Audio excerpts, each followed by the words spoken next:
Καλαμάτα Άργος, ένα ντέρπι από τα παλιά. Καλατζής, χαμηλά η μπάλα, δεν πέρασε. Τελικά, γκολ. Στο ξεκίνημα κιόλας του παιχνιδιού. Γκολ για την Καλαμάτα. Ο Μαρτίνος πρέπει να ήτανε,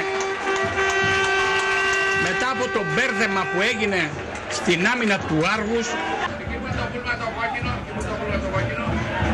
Του Μπαρδέας, θα βγάλει σέντρα με διπλή προσπάθεια. Κεφαλιά, λίγο έξω από το κάτω δοκάρι. Λαθεμένη έξοδος του Κατσαούνι. Φιλιάρας, δεν πέρασε η μπάλα. Πλάγει για την ομάδα του Άργους. Ο Άργος που είναι πρώτο με 3 βαθμούς διαφορά από την ομάδα της Καλαμάτας στην βαθμολογία.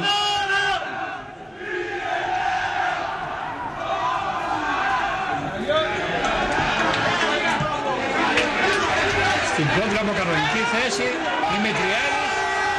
Γκολ! Ένα δεύτερο γκολ από την ομάδα της Καλαμάτας. Δημητριάδης στην κόντρα πλάσαρε πολύ ωραία από μακριά τον Κατσαούνι που είχε βγει εκτός εστίας και έκανε το 2-0 για την ομάδα της Καλαμάτας, έτσι απλά. Καλατζής από τον Ηλιόπλο. Λουμπαρδέας, Γηφορόπλος. Ωραία σέντρα μες στην περιοχή. Καλατζής, την κεφαλιά πάνω από τα δοκάρια. Άω την μπάλα. Όγιος.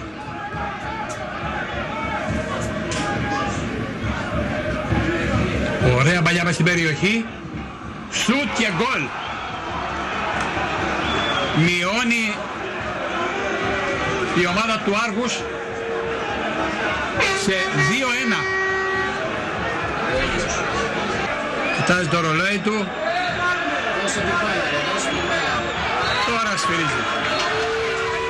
Τώρα σφυρίζει ο διαιτητής και μεγάλη νίκη για την ομάδα της Καλαμάτας που πιάνει στην κορυφή του Άργος. Βαθμολογική σημασία πέτυχε η Μαύρη Θύελλα το μεσημέρι της Κυριακής στο Εθνικό Στάδιο της Παραλίας, επικρατώντας με 2-1 του Παναργιακού. Το χορό τον γκολ άνοιξε ο Πέτρος Δημητριάδης μόλις το 4ο λεπτό με ψύχρεμο πλασέ μέσα από τη μικρή περιοχή, ύστερα από εκτέλεση φάουλ του Χρήστου Καλατζή. Στη συνέχεια και μόλις το 15ο λεπτό απείλησε και πάλι στην άστοχη έξοδο του Κατσιαούνι, όμως η κεφαλιά του Δημητριάδη πέρασε λίγο έξω. Ήρθε όμως 2 λεπτά αργότερα η όμορφη πάσα από τον Χρήστο Καλατζή, που ήταν και πάλι ο δημιουργός, ο εκτελεστής όμως ήταν και πάλι ο Πέτρος Δημητριάδης και με μια όμορφη λόμπα πέρασε την μπάλα πάνω από τον Κατσιαούνι που ήταν εκτός εστίας για να κάνει το 2-0 για τη Μαύρη Θύελλα μόλις στο 17ο λεπτό. Όλα έδειχναν ότι η Καλαμάτα θα πάρει μια εύκολη νίκη ύστερα από αυτό το εκρηκτικό ξεκίνημα του πρώτου μέρους. Στη συνέχεια θα μπορούσε η Καλαμάτα να πετύχει κάποιο τρίτο γκολ, όμως ήρθε η κεφαλιά σε πρώτο χρόνο του Χρήστου Καλατζή και το μαρκάρισμα πάνω στο Δημητριάδη στη συνέχεια, που όμως ορθώς υποδείχθηκε σε θέση offside. Στο πρώτο μέρος ουσιαστικά το σουτ που επιχείρησε ο Πούτσι, ο παλιός παίκτης Καλαμάτας, ήταν η αξιόλογη φάση του Παναργιακού, ενώ σε ένα μαρκάρισμα που έκανε ο Δημητριάδης επάνω στον Κατσιαούνι υποδείχθηκε φάουλ. Στο δεύτερο ημίχρονο ο Παναργιακός μπήκε με διάθεση να κάνει την ανατροπή. Βέβαια έπρεπε πρώτα να πετύχει τη μείωση. Αυτή δεν ήρθε σε 2 περιπτώσεις, καθώς αστόχησε ο επιθετικός της ομάδας του Παναργιακού και στη συνέχεια ο Πάπος έκανε τη δουλειά του. Ο Δημητριάδης βγήκε εκτός λόγω τραυματισμού, ενώ σε ένα σκληρό μαρκάρισμα στη μεσαία γραμμή με τους 2 παίχτες να συγκρούονται, ο διαιτητής μπέρδεψε σίγουρα τον θήτη με το θύμα και έδωσε υπέρ του Παναργιακού αυτό το φάουλ, από το οποίο ουσιαστικά προήρθε και η φάση του γκολ με τον Όγιος στο 25ο λεπτό.